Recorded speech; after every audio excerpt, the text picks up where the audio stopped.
interest rates, then the interest payments on the government debt will go up substantially. And that will create a situation where potentially 50% of tax revenues will be paid to pay the interest on the government debt. So there won't be any money really for other services from the government. And so that will force basically the Federal Reserve to print money and print more money. And obviously in the long run, this will be highly inflationary. I'd also like to explain something which many people don't understand because they believe in this deflation scenario. In a system, you can have excess liquidity and it does not necessarily have to go into consumer prices. In other words, today we have in the world huge excess capacities. So who wants to build another factory? We have people, their households are over-leveraged, so they want to save, spend less. So that doesn't lead necessarily to an increase in consumer prices. But if you pump money, as the government does here, then this excess liquidity goes into something. And that something can be commodities, it can be equities, it can be real estate, and so forth and so on. But it doesn't go into sectors where there's a huge oversupply, and say in America there's a huge oversupply of homes, so home prices kept on going down. But it went, as I said recently, into the commodity markets, into precious metals, and into equities, and boosted these assets on the upside.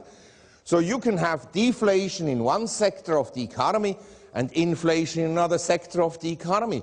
Inflation is defined as an increase in the quantity of money and of credit. And if consumer prices go up, or real estate prices go up, or wages go up, it's a symptom of inflation. It's not just inflation. And that's why when people talk to me and say, oh, there will be deflation and the S&P will drop to 400 and gold will go to 200, I tell them that is most unlikely to happen. Because the Federal Reserve can print money. And I want to assure you that the ECB is not much better. They all print money. The central bankers of this world today are money printers, nothing else. And so they will keep on printing money, and therefore there will be inflation in some sectors of the economy. And the rest assured, the weaker the economy is, in other words, the weaker consumption is, the weaker capital spending is, the more they'll print. But the money will not flow into new factories. It will flow into some kind of asset markets. Could be gold, could be silver, could be platinum, could be equities. And it can change very quickly. It can go 3 months into equities, 3 months into commodities, and 3 months possibly into home prices. That is the tricky part of this money printing exercise. Now, the Federal Reserve, by keeping interest rates at zero, they have as an objective basically to move cash from deposits and banks into essentially consumption and into asset markets, to make asset markets go up and create essentially a wealth impact so that people start to spend again. And let me explain you one point. Recently, a Harvard professor, of course, wrote an article in the Wall Street Journal with the following view. He said the way to move the cash, here this is the cash position in the US as a percent of the stock market, still at a very high level. It's come down recently, but it's at a very high level. He said the way to move this cash into spending, and again, the US economic policy targets always spending by people. Believe me, spending or consuming means you have here a plate to eat. You consume it, then where is the plate? It's gone. It's been eaten. It doesn't create wealth. Wealth comes from capital spending, from investments. So that is already the first mistake of US policymakers, to always stimulate consumption. But basically, this economist of Harvard, Gregory Mankiw, he argues as follows.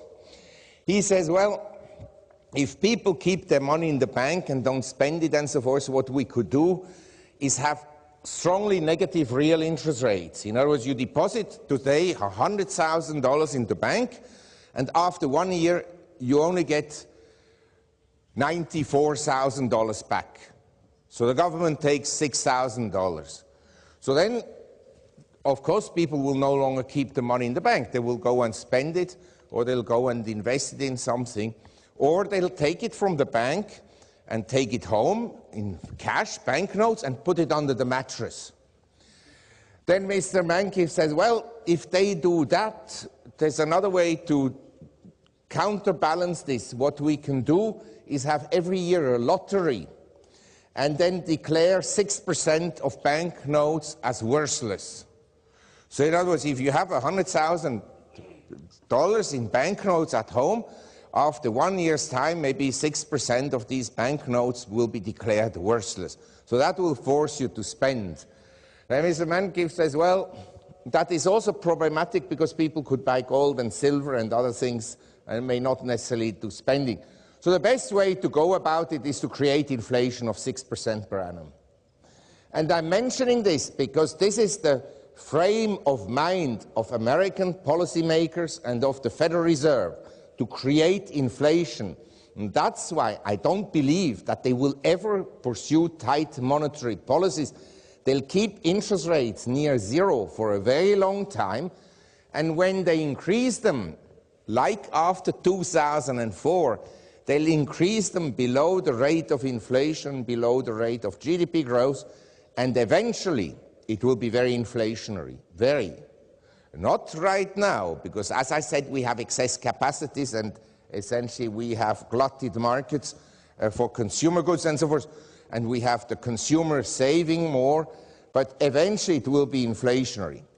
Now, the Federal Reserve is partially successful at pushing this cash position down because, and this is also important to understand, if interest rates are at zero, there's one function that money loses, and this is the function to be a store of value. With zero interest rates, money is no longer a store of value. Then people go and buy all kinds of things. They buy bonds, they buy stocks, and there is no opportunity cost in owning gold and silver. So at 0% interest, you essentially, for me, what do you prefer to own? A US dollar, where you have a money printer printing money, or you prefer to own gold and silver? In my opinion, gold and silver cannot be increased at the same rate than paper money. Paper money we can print, we can double the quantity as the US has done over the last 12 months very easily. You cannot double the quantity of gold and silver. So I would say everybody should consider that at zero interest rates, essentially in the long run, cash is of course becoming worthless. And so the money is being pushed, and that the Federal Reserve has been partially successful at pushing money into the stock market, into the bond market, but it, of course, also pushed money into commodities, and so the price of oil more than doubled, which is, of course, negative for consumption. But this is the policy of the US. Keep interest rates for a long time at levels that make savings or keeping money in the bank unattractive, and trying to push money into spending and into, obviously, investments in all kinds of assets.